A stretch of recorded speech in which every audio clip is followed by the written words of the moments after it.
wake up and not take heed of the things you've heard. Bible says, take heed of the things you've heard. It's in Hebrews 2. It's right there. It takes earnest heed. Earnest heed. That's even more than taking heed. Take earnest heed of the things you've heard, lest they slip away. Sure. And all of a sudden, you're just getting a little hurt, a little touchy, a little offended. All of a sudden, you're just a little let down because your spouse said that and you can't believe it. Now you're meditating, musing on the fact that they said that and where'd that come from and how they have the capacity. Instead of just covering them and loving them in the midst of whatever they said, now you're analytically debriefing it, and 2 hours later, you're a mess.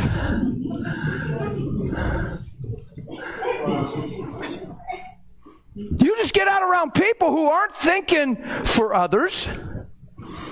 And you didn't deal with that in your heart, in your bedroom. You didn't deal that in the shower and talking and communing and understanding who you are and why you're alive. That thing will slip up on you. Next thing you know, you're just another angry person that goes to church. See, the whole strategy of the enemy, this isn't condemnation. Don't get heavy on me. Look, the whole strategy of the devil is to kill the light. Yes. He doesn't care if you go to church. He cares if you shine. Yes. He could care less if you go to King's Fire. He could care less if you go wherever. Yes. He cares if you shine. He cares if you start walking in love. He cares if you start looking like the one he can't stop. That's right. Yeah? He can't defeat mercy. That's right. He can't stop love. Wonder if you become those things. How you doing back there, man? Good to see you. Family reunion.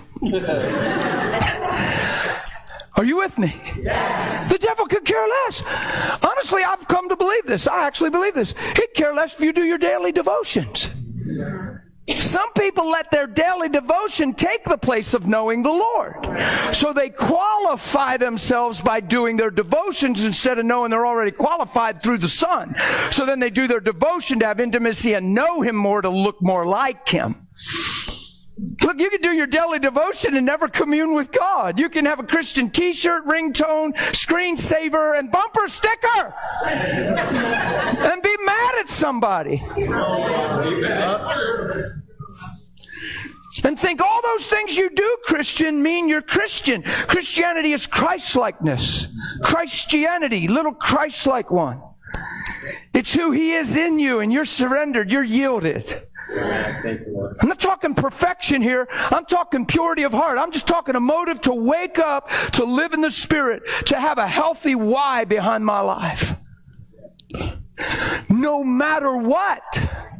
No matter who does what, says what. That doesn't mean you don't believe for a better job, but until that job comes, or if it doesn't come, maintain the same countenance, walk in the same joy, pursue the same peace and love with one another. Don't let the answer of what you're believing for dictate what you express, or it's idolatry. All of a sudden, you're just like the devil when he's talking about Job. He's only the way he is because you blessed him. You hedged him in. You made him fat. No wonder he's the way he is. You take away the blessing, he's like anybody else out there. He'll curse you to your face like every other man. That's the devil talking to God. Yeah. See why you can't be a Christian for you? Because you'll take life personal instead of Him. You'll actually think you have a reason to be mad at God.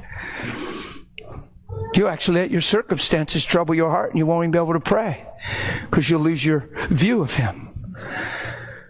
You'll wonder where you failed and what door you opened and why is He letting the devil, and now you have all these questions instead of knowings and relationship. And all of a sudden your life is only as good as it's going. And all of a sudden life is speaking way louder than truth. And your focus is on what you're going through instead of who you've become in Him. And that's when it gets tight and tough. And that's when people lose their joy, their countenance, their productivity, and their expression. And that's the goal of hell itself, is that your light would never really shine, that you would never really love one another. But that in some subtle way, you just come to God for what He can do for you instead of how He can make you more like Him. It's the goal of Christianity. It's Christ-likeness. It's transformation. It's a whole new way of thinking. Everybody in this room was trained by the wisdom of this world, whether you like it or not, knew it or not.